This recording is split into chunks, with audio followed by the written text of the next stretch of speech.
제13장. 이스라엘 자손이 다시 여호와의 목전에 악을 행하였으므로 여호와께서 그들을 40년 동안 블레셋 사람의 손에 넘겨주시니라. 소라 땅의 단지파의 가족 중에 마누아라 이름하는 자가 있더라. 그의 아내가 임신하지 못함으로 출산하지 못하더니 여호와의 사자가 그 여인에게 나타나서 그에게 이르시되, 보라, 내가 본래 임신하지 못함으로 출산하지 못하였으나 이제 임신하여 아들을 낳으리니 그러므로 너는 삼가 포도주와 독주를 마시지 말며 어떤 부정한 것도 먹지 말지니라. 보라, 네가 임신하여 아들을 낳으리니 그의 머리 위에 삭도를 대지 말라. 이 아이는 태에서 나음으로부터 하나님께 바쳐진 나실인이 됨이라. 그가 블레셋 사람의 손에서 이스라엘을 구원하기 시작하리라. 이에 그 여인이 가서 그의 남편에게 말하여 이르되, 하나님의 사람이 내게 오셨는데 그의 모습이 하나님의 사자의 용모 같아서 심히 두려움으로 어디서부터 왔는지를 내가 묻지 못하였고 그도 자기 이름을 내게 이르지 아니하였으며 그가 내게 이르기를, 보라, 내가 임신하여 아들을 낳으리니 이제 포도주와 독주를 마시지 말며 어떤 부정한 것도 먹지 말라. 이 아이는 태에서부터 그가 죽는 날까지 하나님께 바쳐진 나실인이 됨이라 하더이다. 마누아가 여호와께 기도하여 이르되, 주여, 구하옵나니 주께서 보내셨던 하나님의 사람을 우리에게 다시 오게 하사 우리가 그 나을 나에게 어떻게 행할지를 우리에게 가르치게 하소서. 하니 하나님이 마누아의 목소리를 들으시니라. 여인이 밭에 앉았을 때에 하나님의 사자가 다시 그에게 임하였으나 그의 남편 마누아는 함께 있지 아니한지라 여인이 급히 달려가서 그의 남편에게 알리어 이르되, 보소서, 전일에 내게 오셨던 그 사람이 내게 나타났나이다. 하매 마누아가 일어나 아내를 따라가서 그 사람에게 이르러 그에게 묻되, 당신이 이 여인에게 말씀하신 그 사람이니까? 내가 그로다. 마누아가 이르되, 이제 당신의 말씀대로 되기를 원하나이다. 이 아이를 어떻게 기르며 우리가 그에게 어떻게 행하리까?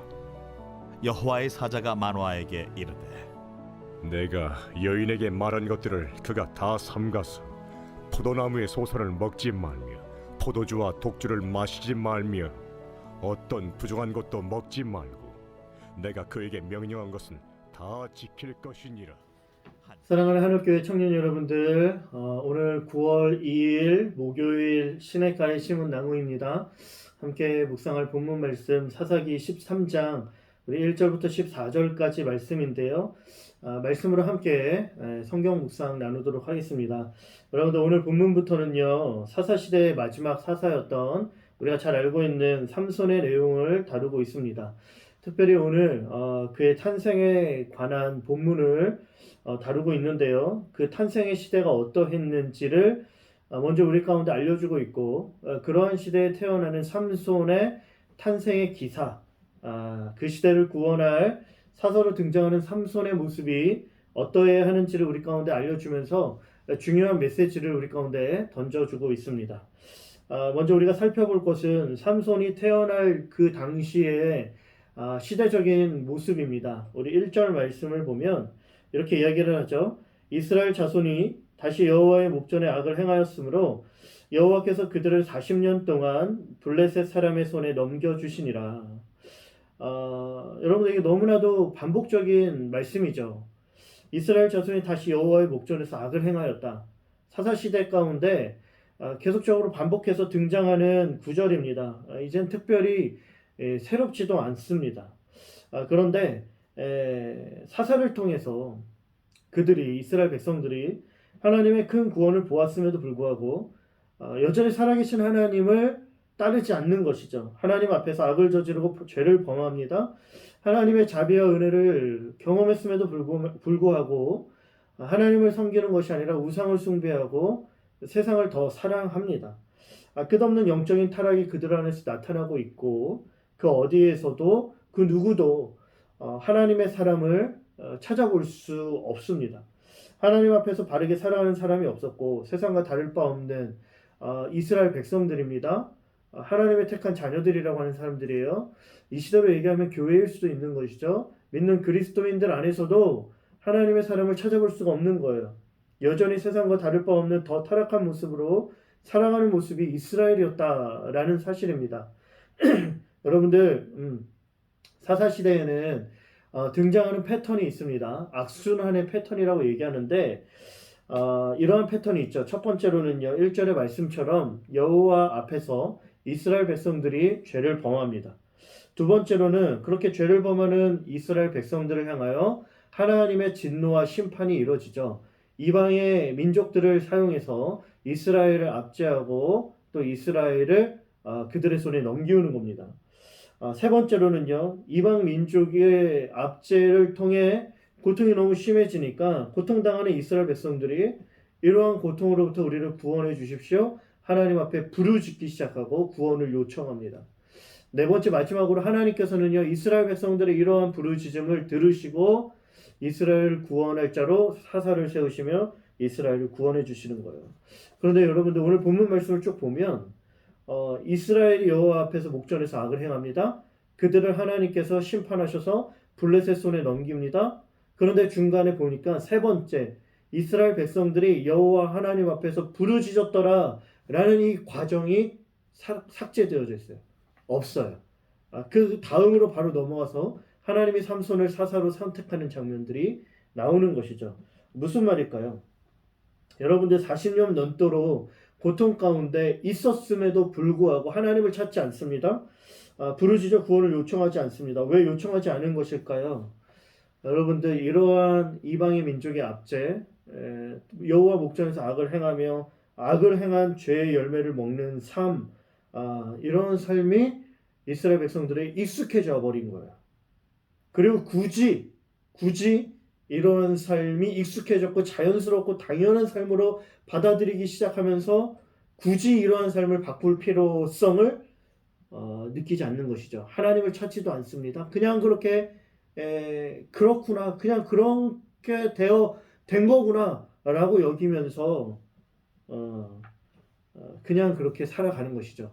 악에 익숙해지고 범죄에 익숙해지고 그러한 삶에 세상에 죄악에 관용함에 익숙해진 삶인 겁니다. 여러분들 이런 시대 우리의 시대와 비슷하지 않습니까?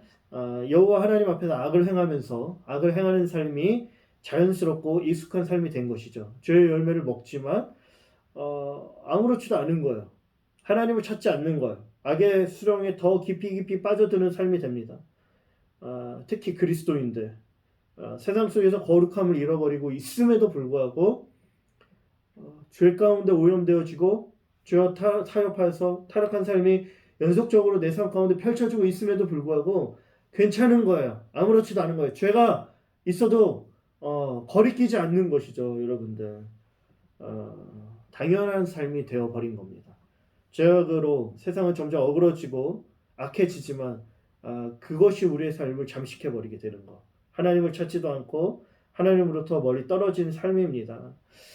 그냥 우리는 이것을 바꾸고 싶지가 않아요. 그냥 그대로 내버려 두고 싶어요. 그냥 그렇게 내버려 두는 거죠. 왜요? 그래서 하나님을 찾지도 않는 거예요. 그런데 너무 놀라운 사실은 놀라운 하나님의 은혜와 사랑은 하나님은 이러한 삶을 이러한 세상을 바꾸기를 원하신다라는 것이죠. 우리의 악함을 돌이키기를 원하십니다. 여러분들 우리의 간구와 요청이 없어도 하나님께서는요.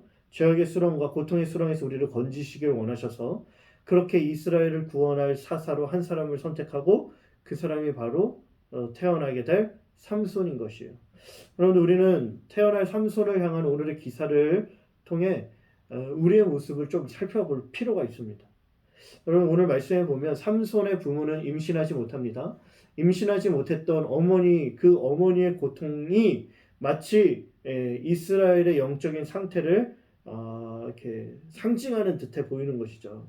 그러나 하나님께서는요 복을 주셔서 임신하여 아들을 낳을 것이라 말씀하고 그 아들을 어떻게 길러야 하는지에 대해서 말씀하고 있습니다. 이 말씀을 주목해야 하는 것이죠. 4절과 5절 말씀입니다. 그러므로 너는 삼과 포도주와 독주를 마시지 말며 어떤 부정한 것도 먹지 말지니라. 보라, 내가 임신하여 아들을 낳으리니 그의 머리 위에 삭도를 대지 말라. 이 아이는 태에서 나옴으로부터 하나님께 바쳐진 나실인이 됨이라. 그가 블레셋 사람의 손에서 이스라엘을 구원하기 시작하리라 하니라. 임신하게 될 어머니에게 너는 앞으로 이 아이를 낳기 위해 포도주와 독주를 마시지 말라 명합니다. 아이를 낳을 때에도 그 아이의 머리에 삭도를 대지 말라 말씀합니다.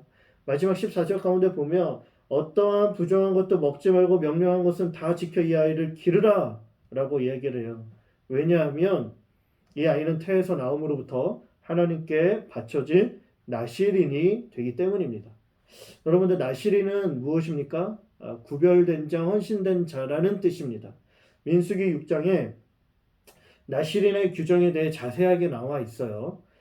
그런데 나실인을 설명할 때 가장 많이 이 민수기 6장에서 표현되어지는 표현이 무엇이냐면 이 표현이에요. 자기 몸을 거룩히 구별했다라는 표현.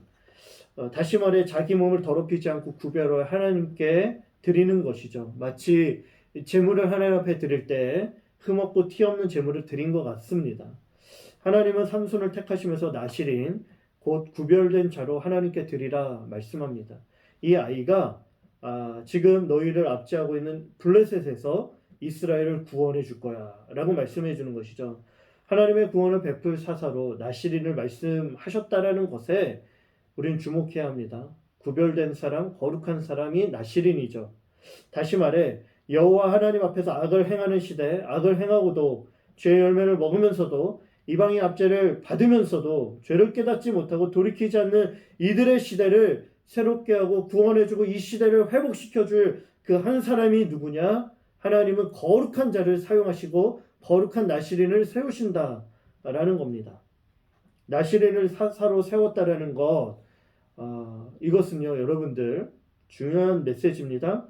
진정한 구원이 이방민족 블레셋을 이기는 데 있는 것이 아니라 여러분들 내적으로 진짜 구원과 회복을 경험하길 원한다라면 내 안에 있는 악을 멈추고 이젠 돌이켜 하나님 앞에 나아가고 회개하고 자기 자신을 거룩하고 구별된 자로 드려야 한다는 거예요. 여호와 하나님 앞에서 목전에서 악을 행하였던 이스라엘이 스스로가 그 모든 죄를 끊고 멈추고 하나님 앞에서 회개하고 자기 자신을 낮추고 겸손하고 통회하는 심령으로 거룩하게 구별됨이 회복되어질 때 진정한 구원이 주어진다라는 것이죠. 거룩하게 구별된 그 한 사람이 예표가 되어서 죄에 물들어가고 그렇게 죄가 일상이 자연스러워지는 그러한 것이 익숙한 삶이 아니라 이제는 악에서 떠나 가정이 거룩하여지고 일터가 거룩이 회복되어지고 이 나라 민족이 거룩이 회복되어질 때 비로소 진정한 구원이 일어나게 된다라는 사실입니다. 하나님은요 나실인 거룩한 자를 보기를 원하셨습니다. 그러나 너무 안타깝게도 이스라엘 전체에 그러한 사람 한 사람을 찾지 못하는 것이죠. 그렇기에 아직도 태어나지 않은 임신하지도 않았던 임신도 못했던 그 한 여인을 택하여 임신케 하시며 이제는 그 태 아이를 나실인으로 거룩하게 구별시키는 거예요. 그래서 그 한 아이를 통해 그 영혼을 통해 이 민족을 회복시키길 원합니다. 자기 백성을 돌이키고 거룩한 나라를 세우길 원하시는 것이죠. 거룩한 나실인 우리의 모습 안에서도 필요합니다. 거룩한 자를 하나님 찾으시죠. 여러분들 죄악에 물들어가는 삶이 당연히 이상해져야 합니다. 죄가 거리껴져야 하는 것이죠. 아무렇지도 않아서는 안 됩니다. 자연스럽거나 익숙해져서는 안 되죠. 죄와 타협해서는 안 됩니다. 거룩한 나실인 죄가 거리껴지고 민감해지고 그렇게 거룩과 구별이 회복된 그 한 삶을 통하여서 하나님은요 세상을 회복시켜 나가는 거예요. 그렇게 거룩한 자로 사랑하는 청년 여러분들 오늘 하루를 살아갈 수 있게 되기를 바랍니다. 우리를 통해 여러분들을 통해 한 사람을 통해 하나님의 거룩이 회복되어지면 악을 행하는 이 사회가 악이 아무렇지도 않았던 이 사회가 이제는 악에 민감해져서 거룩함이 회복되어지고 하나님의 영광이 드러나고 하나님의 뜻과 일치된 사회로 바뀌어져 갈 수 있다라는 거야. 그렇게 여러분 한 사람 한 사람들이 하나님 앞에 쓰임받는 하루의 삶이 되기를 축복합니다. 여러분들, 우리가 사는 이 세상의 악함을 함께 아파하면서 세상을 위해 기도했으면 좋겠습니다. 더불어 악한 이 세상 속에 일어나는 죄악된 모습들이 당연한 것처럼 여겨지는 것이 아니라 이제는 나 스스로가 먼저 하나님 앞에서 거룩한 구별된 자로 드려짐으로 말미암아 우리를 통해 나를 통해 하나님 이 세상이 바뀌어지게 하여 주옵소서. 위하여 기도하고 그러한 삶을 살기를 소망합니다. 기도하겠습니다. 사랑과 은혜가 많으신 하나님, 이 세상을 바라봅니다. 여호와 목전에서 죄악을 저질렀던 이스라엘 모습과 같은 악이 아무렇지도 않은 하나님 너무나도 일상스럽고 자연스러운 모습이 우리 세상입니다. 그러나 그러한 세상을 바꾸기 위해 나시린 거룩한 자를 사용하시는 하나님 우리가 하나님 거룩한 자로 구별되어 하나님 앞에 드려지게 하여 주시고 그로 말미암아 하나님 죄악이 죄악으로 악이 악으로 하나님 민감하게 거리껴져서 하나님 이 땅이 다시 하나님의 거룩으로 회복되어지는 하나님께로 돌아오는 하나님 우리의 모습과 세상이 될 수 있도록 인도하여 주옵소서. 그렇게 우리 청년들과 함께하여 주시고 청년들의 삶을 통하여 하나님 나라를 이루어가 주시기를 간절히 소망합니다. 예수님의 이름으로 기도합니다. 아멘. 여러분들 오늘 하루도 거룩한 삶으로 하나님과 동행하기를 축복합니다. 사랑합니다.